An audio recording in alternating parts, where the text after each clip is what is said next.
Welcome to your favorite program, Healthy Conversations. My name is Pastor Philip Guy, and I'm your host for this show. In the last episode, we talked about peptic ulcers part 1, and today we're going to be talking about peptic ulcers, the second part of it. And our guest in studio to help us come to speed with matters to do with peptic ulcers is Dr. Danny Hong. Welcome, Dr. Hong. Glad to be here. Thank you. Dr. Hong is a consultant physician with lots of years of experience, and he's been dealing with patients suffering from these diseases for many years. And we believe that you are going to benefit a lot from the discussion that we are going to have today. So stay tuned and don't go away. And so today, Dr. Hong, we just want to talk a little deeper about this issue of peptic ulcers. Last time we talked about this and we hinted out that sometimes it would be related to some of the foods that we eat. Now, tell us a little more about peptic ulcers and nutrition. Yes. So the food that we eat directly impacts the general health and the well-being of our digestion. And recall, as we said, that digestion deals with anywhere from your mouth to your esophagus to your stomach to your intestines. Yes. So poor eating is linked to many, many diseases. And digestion tract from your mouth all the way to your anus is actually related to the food that you eat.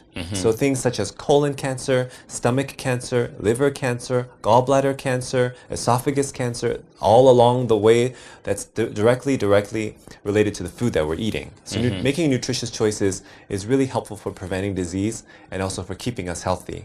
Now, staying on the matters of food and peptic ulcers, a lot of people talk about when you have ulcers, you need to take milk to reduce the pain that is in the stomach. Is this helpful or not? So, as I said earlier, for the inside the stomach, it's very acidic. And milk is very alkaline, which is the opposite of acidic. So sometimes by taking milk, it neutralizes the acid in the stomach. And if the acid is what's causing the pain in the stomach, then taking that milk will help to decrease the stomach pain, and it's an antacid. Now, tell me about this issue of lemon. Some people actually also say that lemon would be acidic, but when it gets into the stomach, it becomes alkaline. Is this true? Does this help with someone who has ulcers? So there isn't any food that we take that's more acidic than the stomach. That's what I would say. Is that the stomach is the most acidic environment for all foods. And the reason why it's so is because the function of the stomach is to digest food. If there was something that was stronger than the stomach, then we wouldn't be able to handle that. So, taking in something acidic like a food for a lemon, which is a very low pH level, that actually doesn't make the stomach worse, but it can sometimes help the body to make alkaline in the blood. So that's where it comes from. Yes. Now, tell me about the spices. In our previous episodes, we talked about these ulcers associated with spices. These spicy foods, is this something that would be okay to take, or would it be something that would lead to one acquiring peptic ulcers? So each person's diet and their dietary habits differ. For example, I may be able to tolerate it and you may not be able to tolerate it. So our bodies are all different. So we're not made in the same way. So some foods are more irritating to others. For example, coffee or chocolate are some of the most common irritants for the stomach, but we still see many people eating it, which means that they're probably tolerating it okay. But I would say that just because they're able to tolerate it doesn't mean that it's the optimum healthy food choice.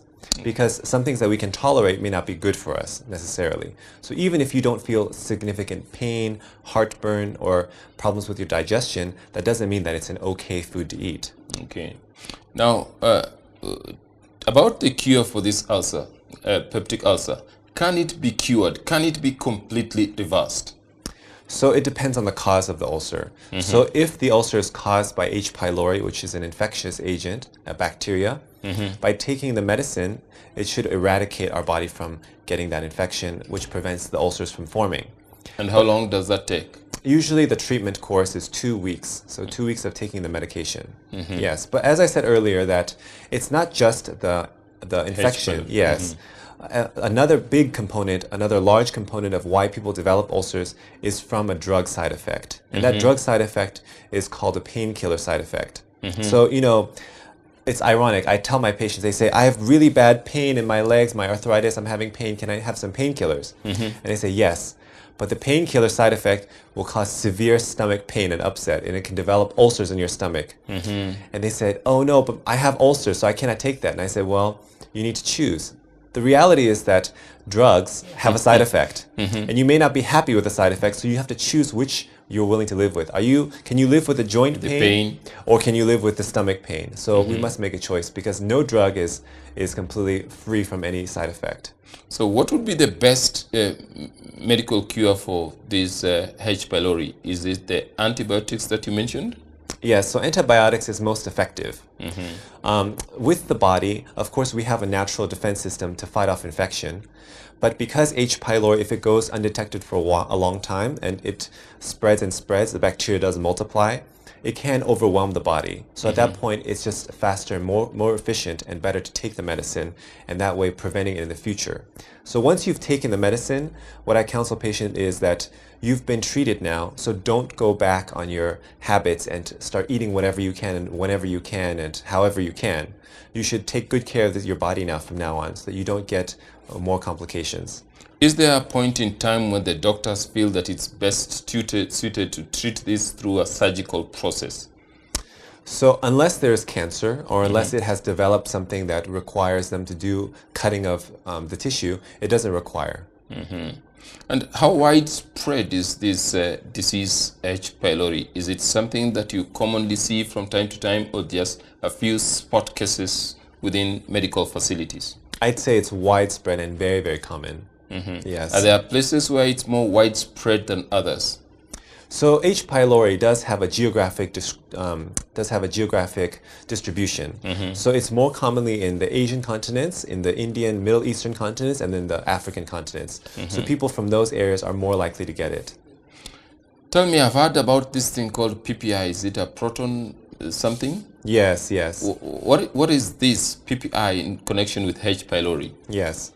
So a PPI stands for proton pump inhibitor. And the proton pumps are small things inside of the stomach that secrete acid. So gastrin is a hormone that makes the stomach secrete hydrochloric acid. Yes. And proton pump inhibitors, they block that action so the stomach secretes less acid, or the stomach does not secrete any acid. And this is one of the drugs that the drug companies have manufactured many types of. There are half a dozen, many different types of PPIs or drugs to block the acid, because people have so many issues with their digestion. And you may see some common ones such as omeprazole, pantoprazole, esomeprazole, lansoprazole. There's just many of these ones. Yes. And so how effective are they? So it is effective at helping relieve pain, but it's not effective at preventing or treating the root cause. So, like a painkiller, I can put lots of patches on my skin, I can put painkillers there, but am I really treating the root cause of the issue, which is my poor lifestyle? So if I continue to eat things that are aggravating my stomach, but taking the antacids, I'm not really treating myself at all, isn't it? Yes. So let's go to the treating of the root cause. What do we do when we have this peptic ulcer, so just to try and avoid it? Yes. So the best avoidance is by identifying which foods are irritating to the body. As I said earlier, not every single person responds to the same food in the same way. So maybe you can tolerate something that I cannot tolerate. So I tell them, how does this food make you feel? Is it making you sick? So keeping a food diary and keeping track of what food they cannot tolerate is very helpful. Are there some types of foods that some people commonly cannot tolerate? Yes. So usually the things that people cannot tolerate are the oily, are the salty, are the spicy, and are the sugary. So those things are usually very intolerable for the stomach.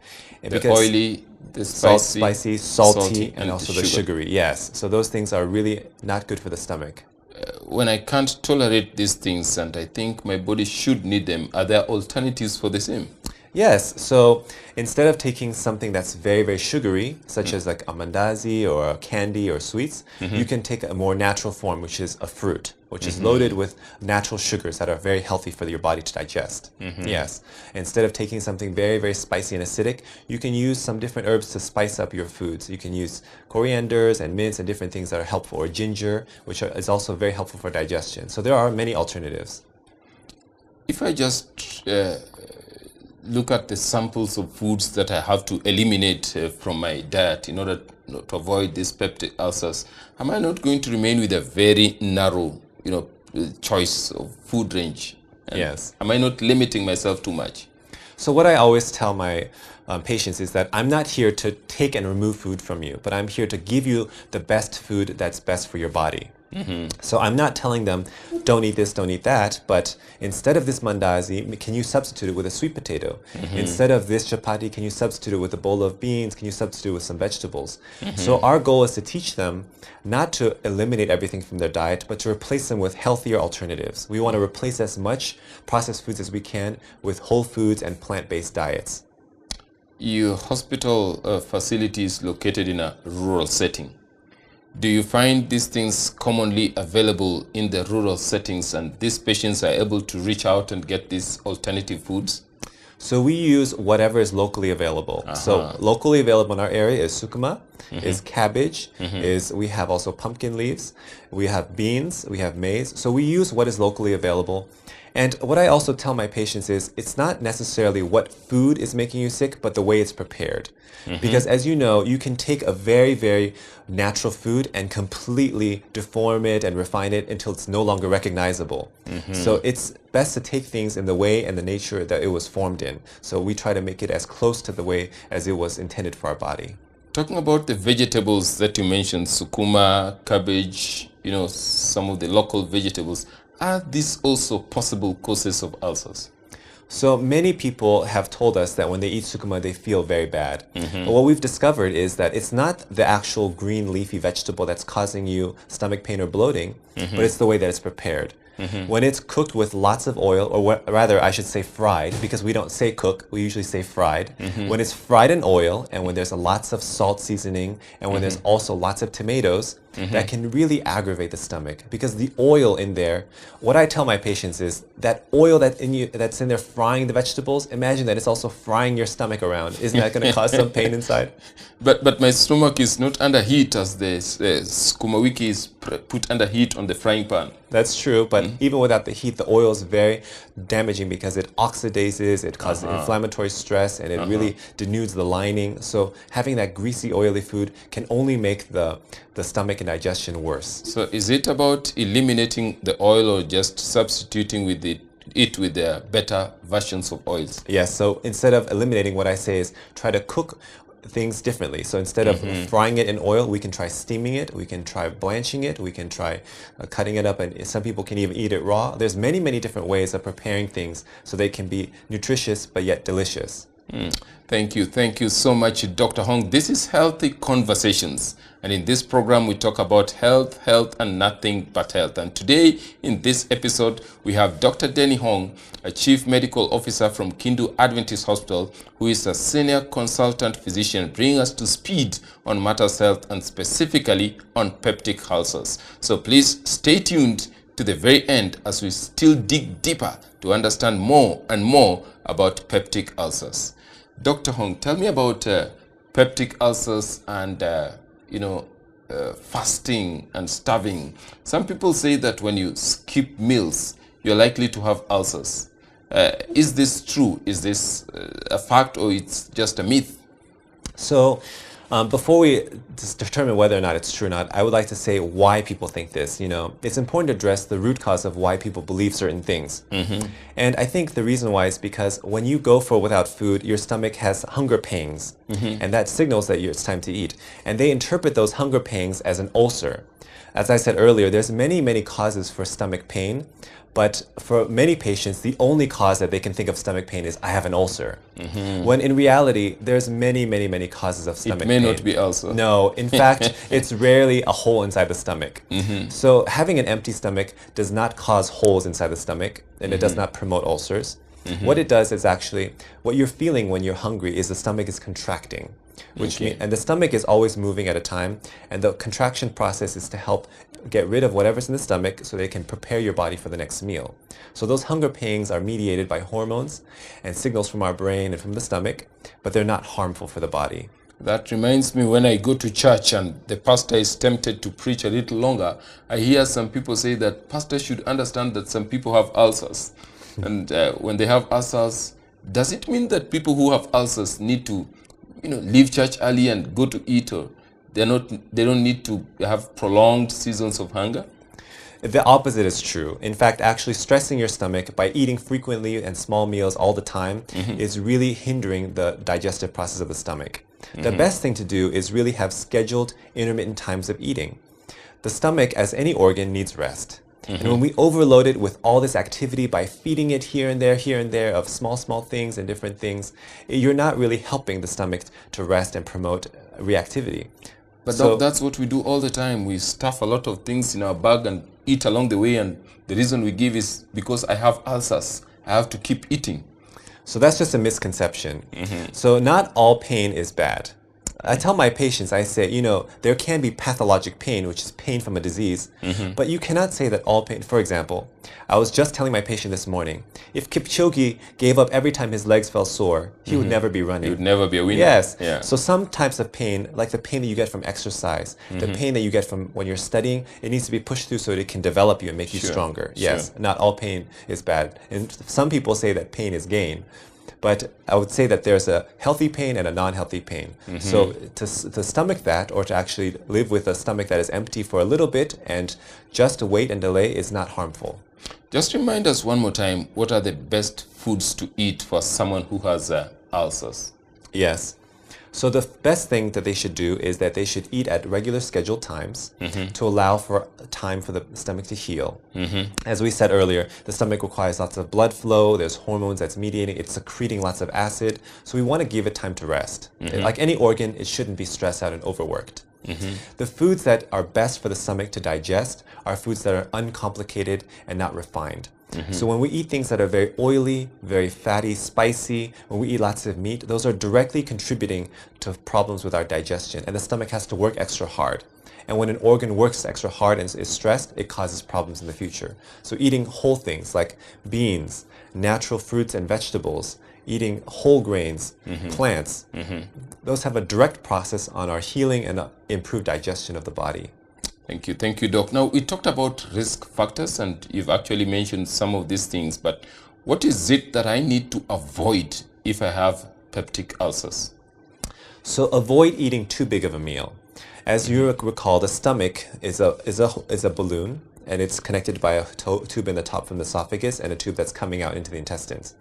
So overloading and overburdening the stomach really overwhelms the system of it being able to digest effectively. It uses the acid and it breaks down the food into smaller components. So overwhelming it with large quantities of food at one time is really bad for the digestion. Okay. Yeah, so I would say that eating at the correct time, eating the correct amount, and we also spoke already many times about eating the correct types of food can really promote health. Tell me about the differences between gender. Is this peptic ulcers more common among women than men, or among men than women, or it's evenly distributed? So the peptic ulcer disease is evenly distributed because of what they eat. So if there are females that happen to eat more oily foods than men, I'm not sure, but usually they eat pretty much similar foods. But there are some diseases of digestion which affect women more. For example, when women become more obese or when they're wearing a tight-fitting clothes, that can really promote the acid and the food from going in the stomach into the esophagus, and we call that reflux disease. And reflux disease, which is very common, people confuse with peptic ulcers. Yes, so when women are lying down immediately after eating, or when they're wearing tight-fitting clothes, that can really hinder the stomach from digestion, and when the stomach is churning and promoting the food to be chemically degraded, it can actually push it the wrong way. Instead of going into the intestines, it goes upward toward the mouth, and so that causes a lot of pain. Thank you so much. Do you have cases of peptic ulcers among children? So indigestion or problems with the digestion can occur in any range, and it really depends on what they're eating. I would hope that children aren't getting digestive issues if they're eating a correct diet. But the fact is that so many of our children are eating so much candy, soda, sweets, and fried foods that sometimes that these are directly irritating to their stomach. For children, however, the grace is that their bodies are able to tolerate more damage, but that doesn't mean that we can abuse their stomachs. So we should still keep in mind that children should be careful. But do you actually treat children with such cases of indigestion or something that is akin to peptic ulcers? So children do come in sometimes for indigestion. For children, a lot of their digestive health is related to their emotional health. So I find that in children, when they're having digestive problems, there may be a lot of stressors at home. Maybe they're having a lot of worrisome problems at school. Maybe there's a family life issue with their parents or siblings. Maybe there's a social problem. So for children, because their digestion is so linked to their brain activity and also their mental wellness, it's usually a trigger that there's something else going on. That reminds me on the aspect of emotional support. I'm looking at this person with peptic ulcers, and my question is, what kind of emotional support should be provided by the immediate family or people who are close to this person who has peptic ulcers? I think the best thing they can do is sacrifice the way they're eating and accommodate the diet for somebody who's having stomach problems. We've already said that it requires a change in the way that we cook things and prepare things, and it requires a change in the way that we prepare the meals. And that's not just for the patient.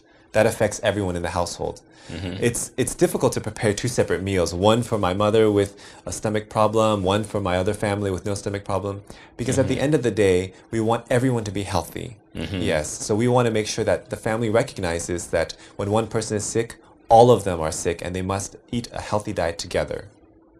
Thank you so much. Now, did you say that peptic ulcers can actually be fully cured? So depending on what the cause is, if we stop taking those painkillers that is causing the ulcers, if we treat the infection from H. pylori, and if we avoid those triggers of the food, then yes, we shouldn't have those problems. So what would be the best way to approach it from a curative perspective? So with many different diseases, we like to approach it with a holistic way. So I usually address all three issues at once. I find that if they're taking these medicines, I try to tell them either to switch it to a different type or stop taking it. If they are obese and they're having ulcers, I try to advise them for weight loss. If they're not making correct food choices, I try to correct them on that way. And if they have an H. pylori infection, I treat it. So by addressing all of them, you'll really be helping them in many, many aspects, because the digestive health is complex. It's not always just one thing that's causing a problem. So by addressing many, many issues, you can also provide optimum health and rapid healing.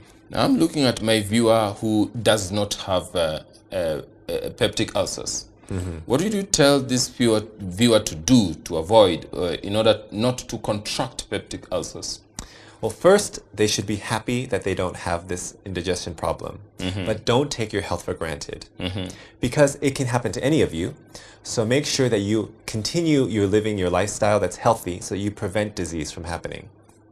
So I would advise them so that just because they're not sick now doesn't mean this is not relevant. Sickness will come to all of us at one point or another. So it's important that when it does come, you know how to treat it, or we should treat ourselves now to prevent disease from occurring.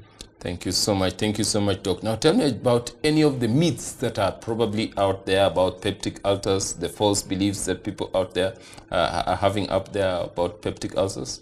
Yes. So many people believe that meat gives us health, that it's something that makes us strong, that it's something that promotes digestion. And unfortunately, this has been really propagated falsely.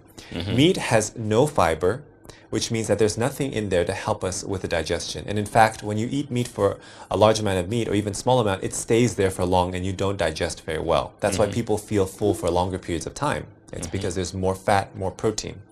The meat directly causes cancer, and the meat directly causes issues with our digestive health.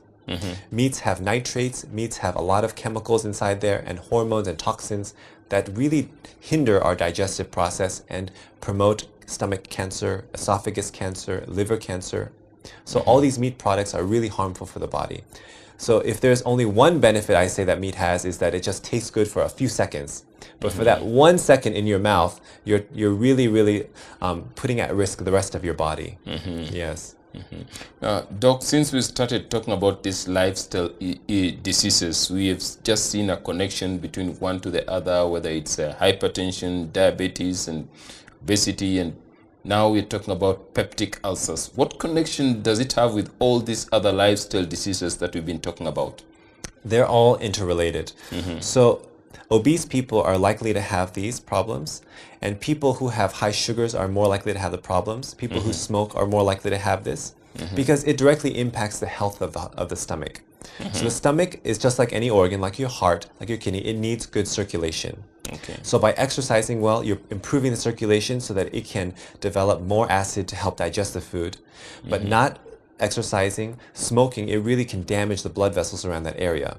So promoting activity, eating a good lifestyle, eating a good nutritious food, and making good habits, it prevents many, many diseases. So these diseases are all related. That's very, very insightful there. Focusing on healthful living, physical activity, eating, correct habits of eating, that's just what you need now. Dr. Hong, as we wind up, I just want you to look straight into that camera and tell your viewer your parting shot. Thank you. So having digestive problems is such a common thing and affects so many of us. But the good thing is that it can be treated and it can be prevented. Maintaining a healthy, active lifestyle and making correct food choices can really help you to prevent cancer, to continue to heal and defend against infection, and continue to help you to live an optimal life. So make the correct choice for your body today. Tell us about beans and legumes and their impact on peptic ulcers. So many patients believe that beans directly cause ulcers or stomach pain. And while eating beans does cause pain, it may not be for the reason that you think.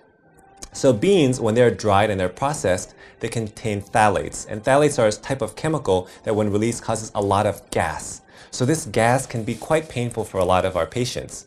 So how is it that we can reduce the amount of pain and bloating when we're eating this healthy food? Firstly, when eating your beans, it's important to prepare it correctly. So when you receive your beans and they're dried, make sure that you soak them overnight. This soaking process is so important to remove any of the chemicals and toxins that are produced in the factory or during the drying process. Before boiling your beans, make sure to toss out that water and use fresh, clean water again to boil. Make sure that after you boil and boil for a long period of time that the bean is thoroughly cooked. And then pour out that water again. You see, the water in itself can cause all the bloating and indigestion and cramping and the pain. So what you want is you want the nutrient from the bean itself. And the nutrient in the bean itself is not in the water. So you want to make sure you get rid of the water and eat the bean itself. Lastly, make sure that you prepare it in a way that's very nutritious yet delicious. So by seasoning it well, you can add some salt, you can add some things like coriander powder, you can add things like mint, ginger, garlic, and adding different things, you can make it delicious, but yet still very nutritious for your body. So that is some notes on beans, and may you continue eating healthy. What an insightful session there in this program, Healthy Conversations. Remember, in this program, Healthy Conversations, we talk about health, and nothing but health. Our guest has been Dr. Danny Hong, who is a senior consultant physician who deals with this thing from time to time, and he brings a wealth of experience to help the viewer come to terms with some of the things that we ought to do and what we also ought not to do. We've just tackled the disease peptic ulcers, and in the next episodes we'll be tackling various diseases which are just good for you to know. Remember, we have a WhatsApp page, we have our communication lines open, running on your screen. Just speak to us. Let us know the questions that you have. Let us know the desires that you have. We just want to connect with you. We just want to talk to you. We want to relate with you so that we are able to understand one another. Our aim is that all of us could be able to have vibrant health, and you specifically as a viewer, you should be able to enjoy optimum health. And that's why we have Healthy Conversation. Thank you so much for staying with us. Keep it Hope Channel. I am your host, Pastor Philip Guy. Thank you so much.